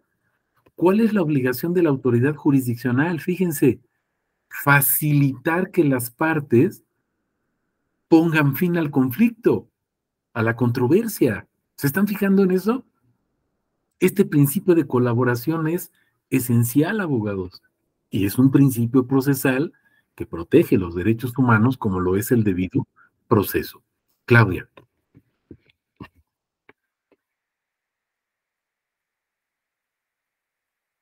Pues aquí yo creo que sería una de las partes que más cambiaría nuestro sistema, ¿no? Porque pues generalmente no estamos acostumbrados a promover lo que es la conciliación o la mediación entre las partes. Y Así es, con esta fracción, pues estaríamos hablando de que en cualquier etapa, pues podríamos este solucionar el problema y eliminar más la carga en juzgados, ¿no? exacto, exactamente, así es. Esa es la pretensión del sistema, ese es el objeto del sistema, regular la controversia, eliminarla sin la necesidad de llegar necesariamente a una sentencia. Y entonces los jueces tienen esta obligación, propiciar, fíjense, propiciar, o sea, tienen que hacer, hagan de cuenta que ustedes los llevan caminando de la mano y tienen que hacer que se sienten ustedes en una sillita cómodamente y llevarles su refresco. Eso es lo que tiene que hacer el juzgador. A lo mejor me van a decir, no, maestro, es que los jueces, bueno, pues es lo que tienen que hacer. ¿En quién está que los jueces obedezcan lo que tienen que hacer si no lo hacen? Porque muchos sí lo hacen. Pues en ustedes. Si ustedes siguen en el sistema anterior con el viejito chip, pues entonces se van a quedar ahí y los van a tratar con la punta del pie. Pero ustedes pueden exigir, siempre con respeto, siempre con fundamento, con argumentación jurídica, que se haga lo que dice aquí. Y si no les hace caso el juzgador, pues podrán acudir a la siguiente instancia. ¿Sí me estoy explicando? Ahora, va a haber casos específicos donde observen, no se va a propiciar esto. Y sucede lo mismo en la materia penal, no me van a dejar mentir. Dice, exceptuando aquellos casos en que existan conductas de violencia, ¿se acuerdan? O cualquiera de sus modalidades, o que se discutan en su caso derechos que sean intransigibles. Un derecho intransigible son los derechos personales, ¿se acuerdan? Derechos personalísimos, donde no puede haber una transacción o una transigencia. No podemos llegar a un acuerdo para resolver el conflicto. Por ejemplo, pensión alimenticia. A lo mejor me van a decir, no, maestro, sí se puede conciliar. A ver, espérenme tantito. Se puede conciliar sobre el monto que van a dar de pensión alimenticia, sí. Se puede conciliar sobre los días que van a entregar ese monto de la pensión alimenticia. Sí, sí se puede conciliar. Se puede conciliar sobre la forma y la manera en que van a entregar esa cantidad. Sí, se puede conciliar. Se puede conciliar sobre el lugar donde se va a entregar. Sí, sí se puede conciliar. Pero lo que no se puede conciliar es si tienes la obligación de pagar o no la pensión. En eso no se puede conciliar. Me estoy explicando. Por ejemplo, el papá o la mamá que trabajan, ¿tienen obligación de dar alimentos a sus hijos? Sí. Bueno, pero vamos a hacer una conciliación donde llegamos a un acuerdo en que el papá o la mamá no van a tener obligación de dar alimentos. No, es intransigible.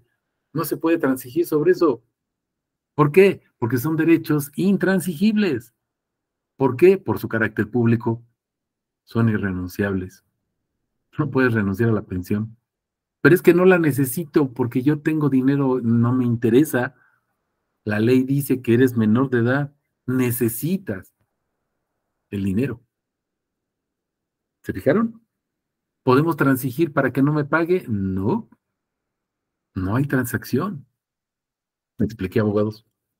Digo, eso ya lo saben ustedes, pero bueno, lo estamos recordando ahí y lo vamos a tratar un poquito más amplio cuando estemos hablando de estos temas, ya por ejemplo en los medios probatorios, ¿no? ¿Sale? O el ejercicio de las acciones que correspondan conforme al Código Nacional. ¿Alguna otra pregunta, comentario con este principio de colaboración? No. Vamos a la fracción cuarta. Continuidad. Esto ya sabemos en qué consiste, es muy sencillo. Las audiencias no pueden ser interrumpidas, es decir, deben ser ininterrumpidas. Debe haber una continuación en las mismas y el juez siempre estará cuidando precisamente que ninguna audiencia sea interrumpida, salvo, sabemos, los casos excepcionales, por ejemplo, pues un terremoto, una situación específica, que alguna de las partes se pusiera mal ahí en un momento dado y sufriera, no sé, un paro respiratorio, un paro cardíaco, bueno, pues entonces sabemos que es factible que el juez tome las medidas pertinentes para suspender la audiencia y cuidar precisamente la integridad de las partes afectadas, ¿no? En ese momento. ¿Sale, vale? Pero la continuidad es, no pueden ser interrumpidas las audiencias bajo ningún concepto, sino en los casos excepcionales en que los marque el mismo código. No sé si tengan alguna pregunta, algún comentario. Ok. Principios de contradicción. Ya habíamos platicado algo acerca de este principio hace ratito. Las partes, recuerden, tienen derecho a debatir los hechos, los argumentos jurídicos y las pruebas de la contraparte. Son 3 puntos específicos. Ustedes narran un hecho. Yo puedo debatir sobre ese hecho. No sucedió de esta manera. O sí sucedió, pero faltó que se mencionara esto y esto. Por ejemplo, pues contrajimos matrimonio. Sí, sí es cierto que contrajimos matrimonio, eso es cierto, ese hecho es cierto, pero no es cierto que fue en el Estado de México, por ejemplo, fue en otro estado. Me voy explicando. Ahora, ¿podemos controvertir los hechos? Sí, nos casamos en tal parte, sí, es cierto. Y durante los 10 primeros años vivimos como Romeo y Julieta, sí, sí es cierto. Y a partir del año tal, entonces empezaron los problemas. No es cierto. Desde que nos casamos comenzaron los problemas. Ah, bueno, ok. Estamos controvirtiendo el hecho, ¿no? Me explico. Segundo, ¿qué otra cosa podemos debatir? Los argumentos jurídicos. ¿Cuáles son los argumentos jurídicos? Pues la posición que adquiera la parte como actora o como demandada, porque esto es para ambas partes. Y entonces serán los extremos de tu acción o de tu excepción. ¿Se están fijando? ¿Cuál es el argumento? ¿Cuál es tu fundamento? Pues me estoy basando en un artículo de contratos, porque, bueno, ok, entonces contrato, pero ¿qué contrato? No, pues un contrato de arrendamiento, ok, o un contrato de permuta, perfecto. Ahí está nuestro argumento. ¿Puede ser debatido? Sí. Por ejemplo, lo que decíamos hace ratito, la parte actora me está demandando por el incumplimiento de un contrato de donación. Y no es donación, es un acto dispositivo unilateral gratuito. Los hechos son ciertos, pero el argumento es incorrecto. ¿Me estoy explicando, abogados? No es lo mismo fundamentar un acto dispositivo que sea unilateral, donde se requiere una sola voluntad para la existencia del acto, que discutir o discernir sobre un acto que sea bilateral, como lo es un contrato, donde se requiere el acuerdo de las voluntades. Obviamente el fundamento es totalmente diferente y la argumentación jurídica que se dé, pues obviamente va a ser diferente. Pudimos haber aceptado los hechos son ciertos, sí me transmitió la propiedad. ¿De qué? Pues a lo mejor de un coche, de una computadora, lo que ustedes quieran, pero no fue un contrato, fue un regalo. No es una donación, es un regalo. ¿Me explico? Sí. ¿Sí? La donación, a lo mejor me van a decir, ¿y esto qué importancia tiene? Nada más les adelanto para cuando lo tratemos. La donación, acuérdense, puede ser revocada por ingratitud, el regalo no. ¿Se fijaron las consecuencias? Son diferentes. Entonces nuestras pretensiones pues van a ser diferentes durante el proceso. Me estoy explicando por qué. Por eso podemos debatir nosotros o los hechos o los argumentos en un momento dado, o ambos. A lo mejor ni siquiera el hecho es cierto y los argumentos menos. Y obviamente pues entonces estaremos debatiendo sobre las pruebas, que serían los medios probatorios que tendrían las partes. ¿Sale? Preguntas, comentarios hasta aquí. Fracción quinta. Ok, vamos a la fracción sexta, dirección procesal. La rectoría del proceso está confiada únicamente a las autoridades jurisdiccionales en primera o segunda instancia, según sea el caso. ¿Sale?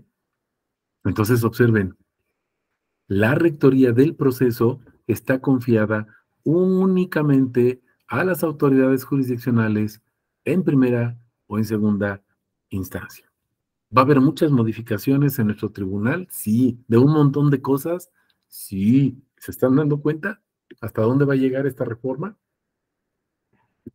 Hay un montón de modificaciones que se vienen encima. ¿Falta presupuesto? Sí. ¿Y falta muy poco tiempo? A lo mejor decimos, es hasta el 2027. Híjole, pues todavía nos faltan 4 años. 4 años no es nada. Si 8 años en el sistema penal no alcanzaron, 4 años, no creo que alcancen en serio. Pero tenemos que sumarnos, porque ya tenemos una primera experiencia en materia penal. Preguntas, comentarios, abogados. Ok. Vámonos a la fracción séptima. Igualdad procesal. Cuando las partes inician propiamente el proceso o el procedimiento en su caso, observen desde el escrito inicial de la demanda, ¿sí? Y hasta que se culmina el proceso, por ejemplo, con la ejecución de la sentencia, las partes van a recibir exactamente el mismo trato, van a tener las mismas oportunidades, van a contar con los mismos derechos, pero también van a tener las mismas cargas procesales sin discriminación alguna. ¿Hay excepciones? Sí. Por ejemplo, cuando la controversia involucre niños, niñas, adolescentes, personas en grupos sociales en situación de vulnerabilidad, ahí sí va a haber algunas modificaciones y no se les va a tratar de manera igual, sino con equidad. ¿Lo estamos comprendiendo? Y no se estará violentando el principio de igualdad. ¿Por qué? Porque se estará cuidando y tutelando el principio de equidad. ¿Me expliqué, abogados? ¿Preguntas? Sí. ¿Vamos bien? Ok. Vamos a la octava. Inmediación. Ya se lo saben ustedes de memoria, hasta dormidos. Contacto directo con quién? Con el juez. De una manera personal. Además es indelegable. No los puede atender el secretario de acuerdos. ¿Quiere decir que desaparecen? No, ya les comenté, sí hay secretarios de acuerdo. No estamos en materia penal. Sí hay secretarios de acuerdo. ¿Qué van a hacer estas personas? Ayudar simplemente, auxiliar dentro de la conciliación, etcétera. Pero, cuando hablemos de las pruebas, los medios probatorios y su desahogo, solamente el juez, con las excepciones que también se verán. Situaciones específicas, muy características, pero la regla general es solamente el juez, no el órgano jurisdiccional, el juez. ¿Sale? Ese es el principio de inmediación. Acuérdense, trato directo, trato personal, no hay ningún mediador, es frente a frente y además es indelegable. No puede delegar la función el juzgador en ningún otro personal del juzgado. ¿Sale? Preguntas, comentarios hasta ahí. Ok. Vámonos a la fracción 9. Interés superior de la niñez. Otro de los derechos humanos que también es considerado además un principio rector del proceso. Y en este caso, un principio rector del sistema de impartición de justicia en materia civil y sobre todo en materia familiar. A lo mejor me dicen, bueno, más bien sería familiar, maestro, ¿no? Civil no necesariamente. Bueno, acuérdense que un menor también puede estar considerado, por ejemplo, en una sucesión y sería propiamente de carácter civil, aunque generalmente se trata dentro de un juzgado familiar incorrectamente. Y así se ha venido tratando durante mucho tiempo, pero realmente cuando ustedes ya llevaron sus clases, por ejemplo, de introducción o de teoría del derecho, ¿sí? O de nociones del derecho, ustedes vieron que realmente las sucesiones deberían ser tratadas por un juez civil. Entonces, bueno, pensemos en un menor de edad que está relacionado con una sucesión o que está involucrado, por ejemplo, en un contrato. ¿Un menor de edad puede estar involucrado en un contrato? Sí, pero sería nulo el contrato. ¿Quién sabe? Acuérdense, si se perjudica al menor, y la otra parte sabía que era un menor y aún así contrató, entonces el contrato subsiste y a quien se cuida es al menor, simplemente se le nombra un representante. Recordarán eso cuando ustedes tomaron ahí sus clases de contratos. ¿Me voy explicando? ¿Qué es lo que debe cuidarse aquí en el interés superior de la niñez? Pues todos los derechos que deben prevalecer a favor de los niños, las niñas y obviamente los adolescentes. ¿Captamos la idea? Interés superior del menor. Pero es que como que la ley nos dice que sí, pero debemos tomar en consideración el interés superior del menor, aún por encima de lo que la misma ley pudiera determinar. Primero está el interés superior de los menores, de los niños. ¿Captamos la idea? Preguntas, abogados.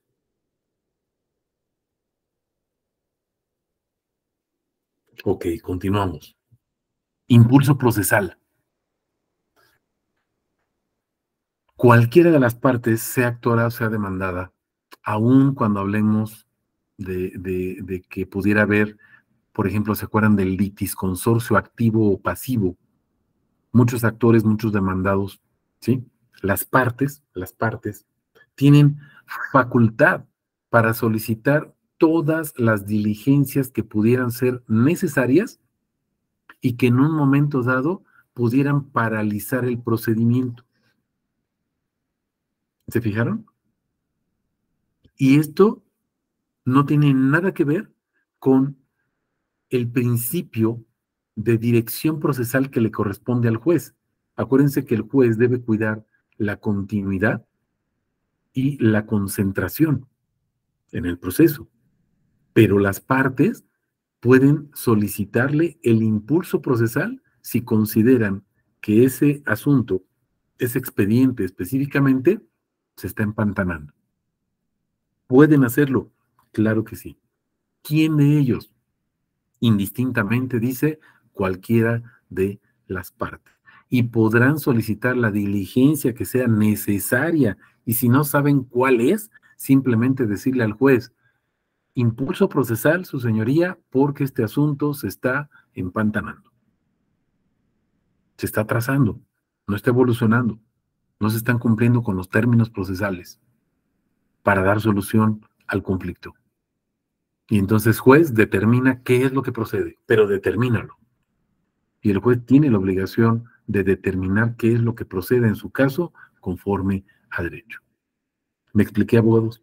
Preguntas.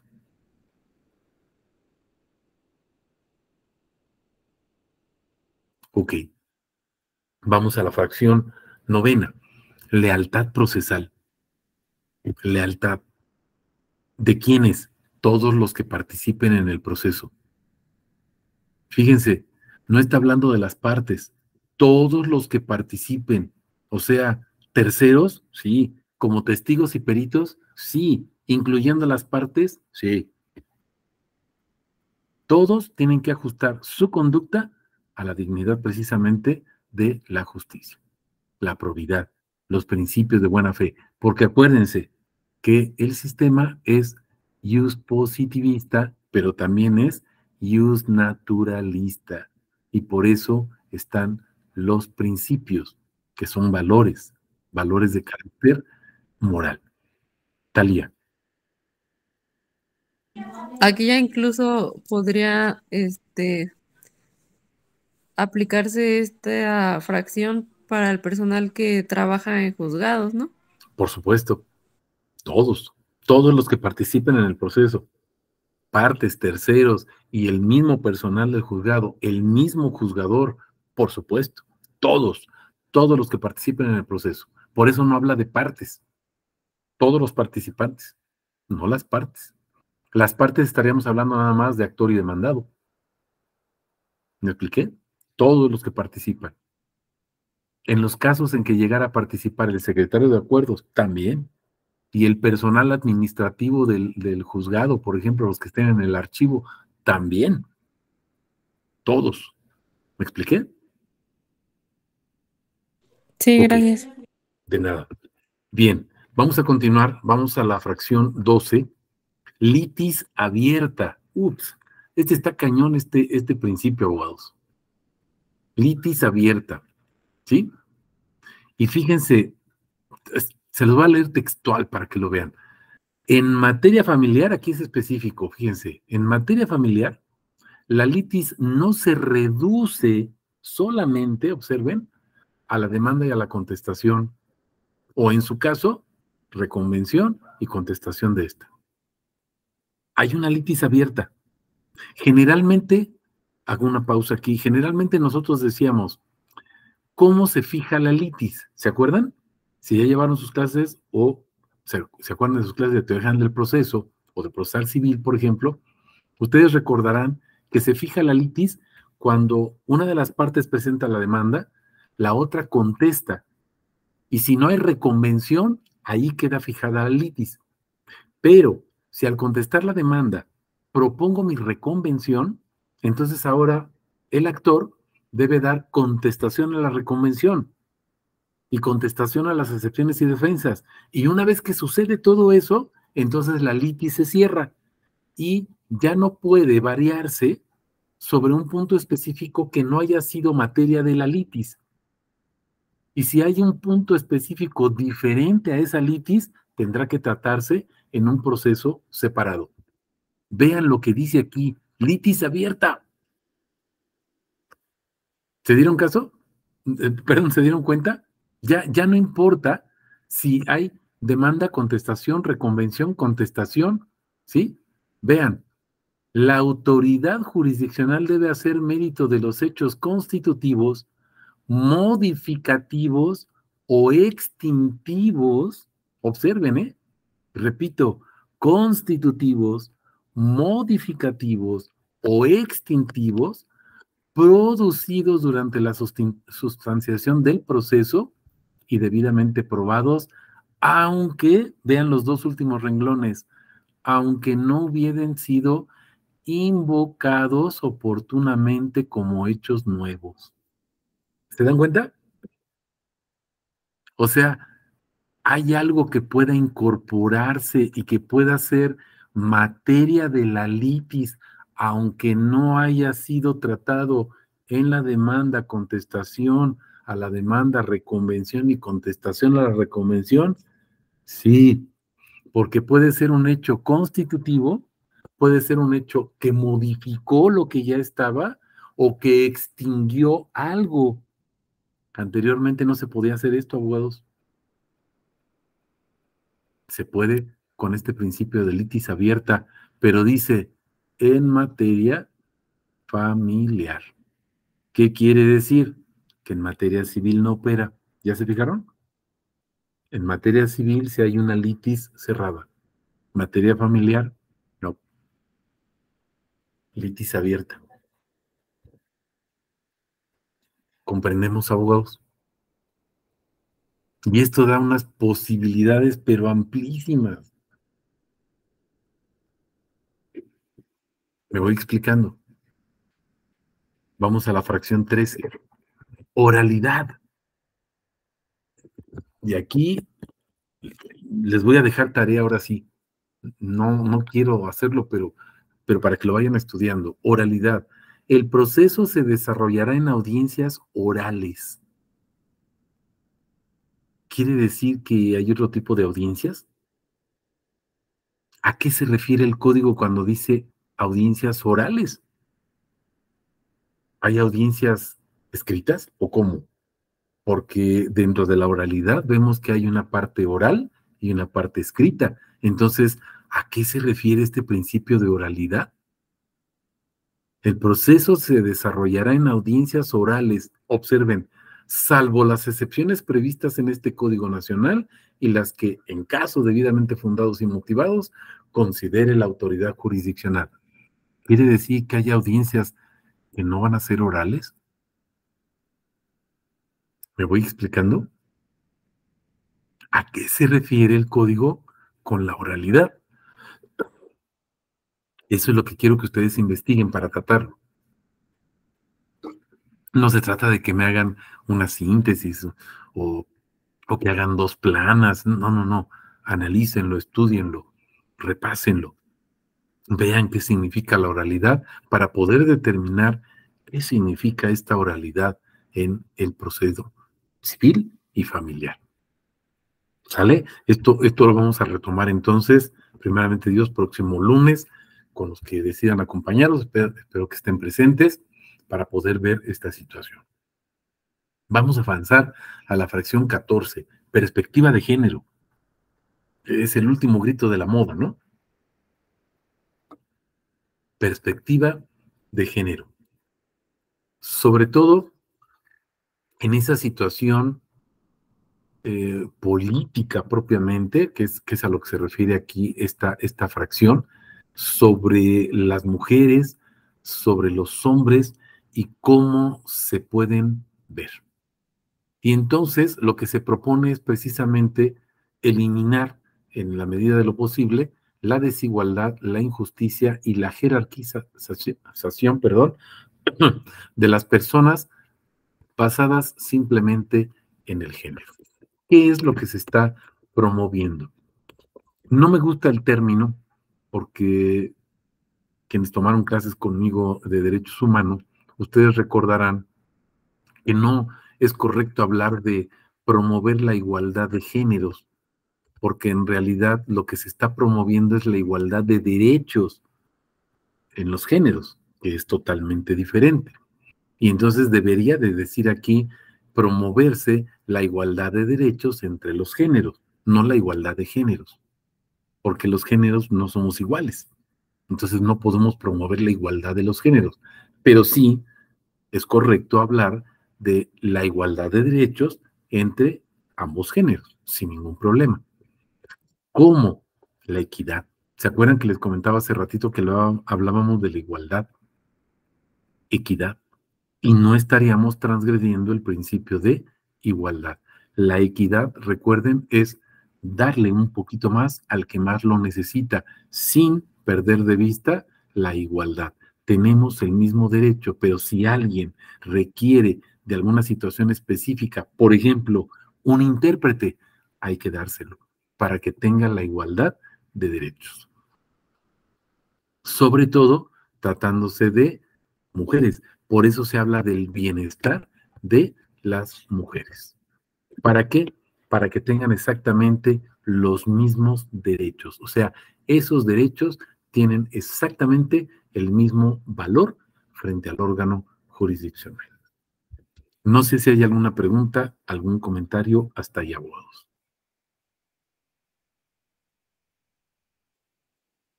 Ok, vamos a las últimas 3 fracciones. Preclusión, principio de preclusión. ¿En qué consiste? El no ejercicio de los derechos procesales en la etapa correspondiente extingue la oportunidad de ejercerlos con posterioridad. Acuérdate que precluir quiere decir finaliza, termina y ya no puedes hacer valer tu derecho. Precluyó, se acabó. Se te dio la oportunidad, la igualdad procesal para que lo hicieras, igualdad de género, igualdad de justicia, no lo hiciste, precluye tu derecho. Privacidad, otro de los derechos. En materia familiar, observen bien importante, en materia familiar, el acceso a las audiencias estará reservado a las partes y a quienes deban comparecer conforme a la ley. Hay un principio de privacidad. No puede entrar el público si son audiencias de carácter familiar. Las civiles, esas continúan, salvo las excepciones que marque el mismo código. Por ejemplo, revelación de algún secreto, un secreto profesional o un secreto comercial, por ejemplo. Bueno, entonces no serán con acceso libre al público. Caso contrario, puede entrar cualquier persona. En este principio de privacidad se observará en materia familiar. ¿Por qué? Porque se estaría cuidando precisamente la integridad de la familia. Y luego observen el principio de publicidad que va ligado a este y nos dice que en materia civil las audiencias serán públicas conforme lo disponga precisamente nuestro Código Nacional y las leyes de protección de datos personales. ¿Se acuerdan de los derechos ARCO, no? que es la tutela precisamente de esos derechos personales, de transparencia, de acceso a la información, etcétera, ¿no? ¿Para qué? Para que no se vayan a violentar precisamente los derechos humanos. Entonces, abogados, observen, les dejo aquí también las fuentes de consulta, pues obviamente es nuestra Constitución, el Código Nacional de Procedimientos Civiles y Familiares y la minuta que expide el mismo código, ¿sí? El Congreso para la aplicación precisamente del código. Les repito, se los hago llegar en un ratito en PDF para que ustedes lo tengan y también la presentación que estuvimos viendo aquí. No sé si tengan alguna pregunta, algún comentario, abogados. ¿Qué les pareció? Si está interesante o no, Talía. Pues muy interesante porque pues son muchos cambios en lo que es en materia civil y familiar y pues que es importante estar preparándonos para que en el momento en que se implemente pues estemos listos para poder desarrollarnos en este nuevo sistema. Claro, claro. Sobre todo les comento, recuerden, estaremos viendo algunas situaciones prácticas. ¿Qué hacer? ¿Qué hacen ustedes cuando a un ministerio público se les opone, por ejemplo, y no está fundamentando, no está argumentando, y se opone a algún trámite que ustedes quieran realizar, o les está exigiendo que hagan algo, que realicen alguna conducta determinada? ¿Qué es lo que van a hacer? Y me van a decir, bueno, pues nos vamos a la apelación, o a lo mejor una queja. ¿Qué es lo que van a hacer, abogados?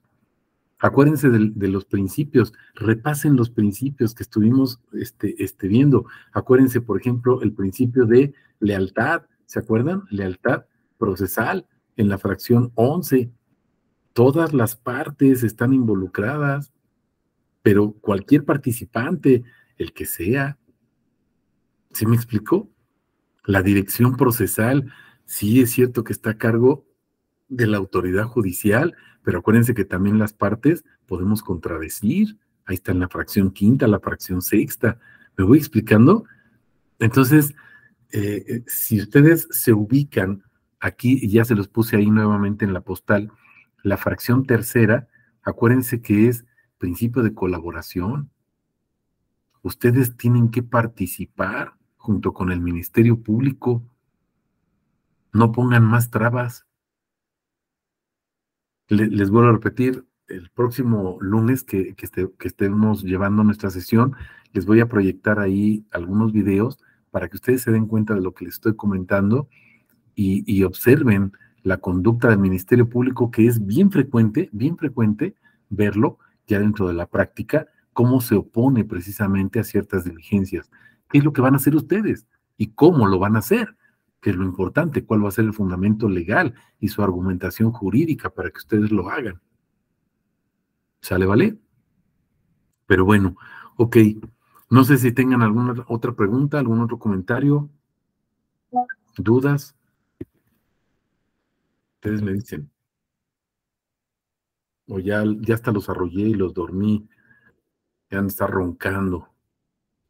No, profe, de mi parte, pues sí está entendible toda esta información y pues como comentario, pues sí debemos, pues más que nada estar actualizándonos en todos los cambios que se vienen y pues sí, es una constante que va a haber muchos cambios, ¿no? Y yo creo que los que se vienen todavía van a ser más complejos, o bueno, Claro. relativamente.